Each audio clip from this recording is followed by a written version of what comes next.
Hello everyone, my name is Dr. Bucci and today I've got another Guild Wars 2 video for you. In this video I'm going to be talking about the Elementalist, partially going to be a guide for new players wanting to pick up the Elementalist, and also with some general tips and just a few things you need to know about the class. In fact, this will probably be called 10 things you need to know about the Elementalist, and I'm going to sum up some of the things that you probably should know and probably already do know, but I want to re-emphasize on, and maybe one or two things that you don't know. So for those of you who are starting Guild Wars 2 and you don't know if you want to play the Elementalist or if you want to play another class, this will hopefully give you an idea of what the Elementalist is about, because there are a few misconceptions regarding the Elementalist, probably learned from playing other MMOs. So without further ado, let's go straight into the 10 things you need to know about the Elementalist in Guild Wars 2. Enjoy. Okay, so firstly, the Elementalist is not your regular mage DPS slash damage class. Unlike in other MMORPGs such as World of Warcraft, where the light armoured character wielding magic happens to be the one that does a lot of damage, in Guild Wars 2 it's not quite the same case. With the exception of one or two builds, the Conjure Lightning Hammer build being one that springs to mind, Elementalists aren't doing a huge amount of damage in PvE. They're mainly focusing on support, such as might stacking and healing, etc. You can still do a comfortable amount of damage as an Elementalist, but you will not be doing as much as some of the other classes in the game, purely because of the way the Elementalist has been balanced, and unless you go for a full Berserker Conjure Lightning Hammer build, you're not going to be doing the very top of the DPS. So that's probably one thing to take into account, that they are not a pure DPS class, and I don't think they ever will be. Number 2 or number 9, depending on which way we're looking at this, Elementalists, along with Engineers, have access to the most skills in the game while in combat. So I'm excluding switching your weapons or your whatever, or your utility skills outside of combat. Elementalists have 4 achievements and each has 5 skills. Then you include utilities, etc., and you have a lot of skills at your disposal while you're in combat. Sort of segueing into that, we have the next point, which is Elementalists, like Engineers, cannot switch weapons during combat. They have no way to weapon switch.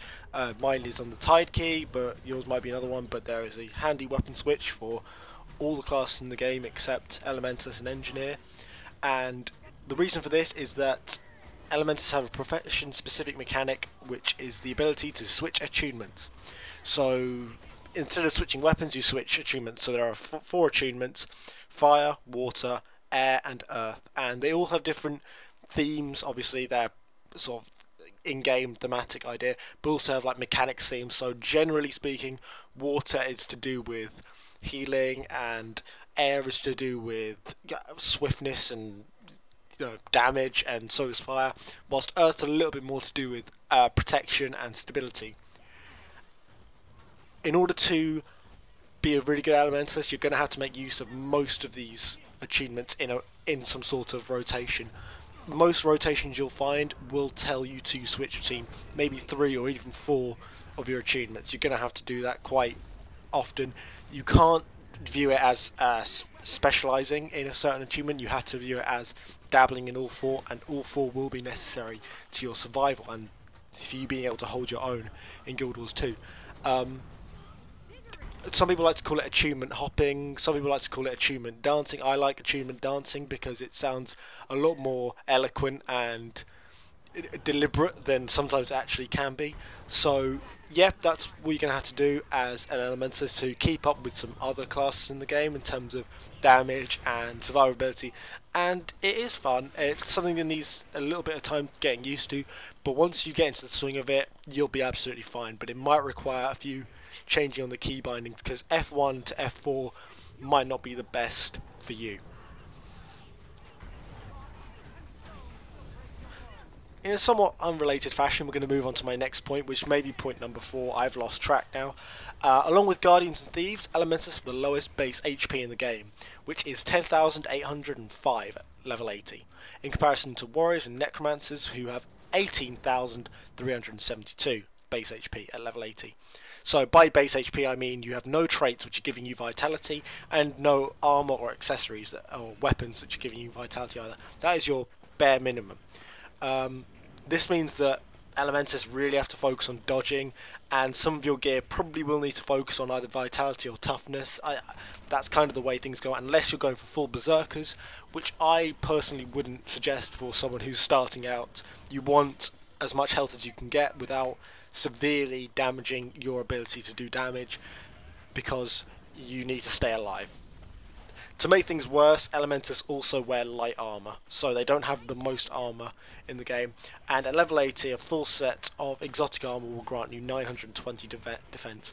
I don't know the statistics for heavy armor, but I know it's lower.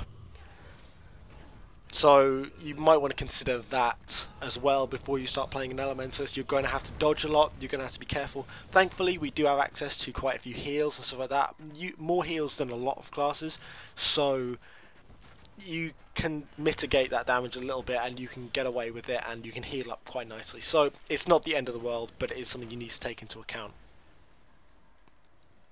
The next point I'd like to talk about is somewhat related to my first point, and this is that more often than not Elementalists are not standing still at the back and blasting, unlike in other MMOs where the mage, I'm getting sick of that, the mage class would stand at the back with his staff and just fire projectiles.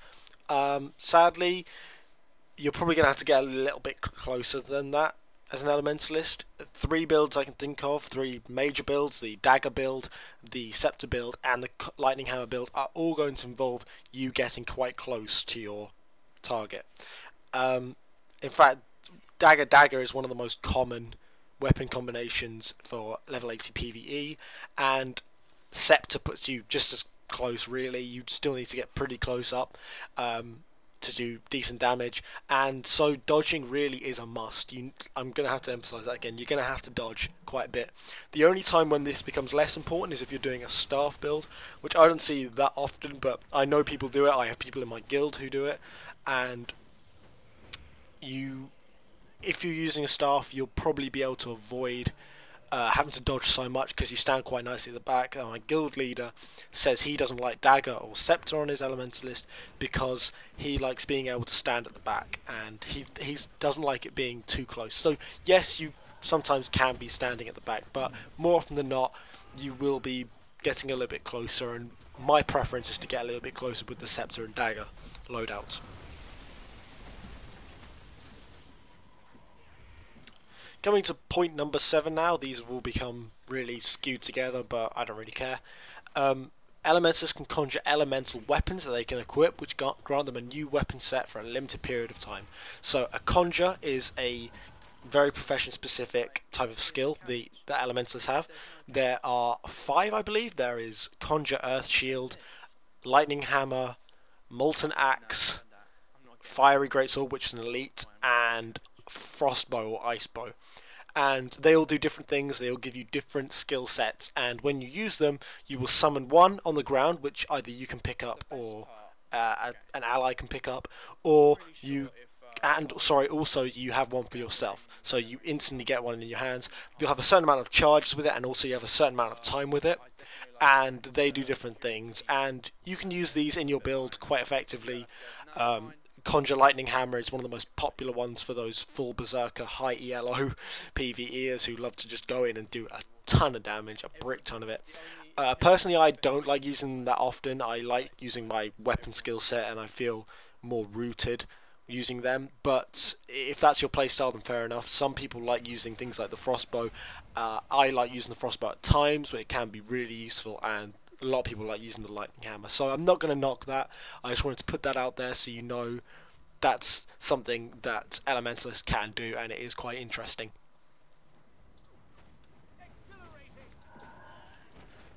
I think we're coming to number 8 now. Elementalists can change attunements while channeling / charging a skill, which is useful for condensing the time needed to move through a rotation. So while you're using something like Ether Renewal or Churning Earth, I believe the dagger skill is, you can switch your attunement, and there should be some footage of that now, but it's a fairly simple concept, but not everyone realises you can do that. I certainly didn't know about that for quite a while. Maybe during the latter half of my levelling I kind of picked up on the fact that you could do that, and this is quite useful, especially if you're under a lot of pressure from a lot of enemies. If you're using a channeling skill and you need to switch your attunement, maybe to heal, or to start your rotation again, or to do whatever, to escape, or to buff yourself, whatever, this is something that's going to be really helpful to you. You should try and practice it, changing your attunements while you're channeling and charging. It's quite simple to pick up. Once you get it, it's fine. Just knowing that that is possible is something that you do need to know. For number 9, I'm going to talk a little bit about arcane skills. Now, unlike a lot of skills in the game which are themed to certain attunements, such as water and fire, arcane skills are kind of on this outside. They're like the 5th one. Arcane skills, which do damage, always crit. Always crit. And for this reason, if you're carrying arcane skills, which are utility skills, if you're carrying them in your build, it's probably worth taking some crit damage as well.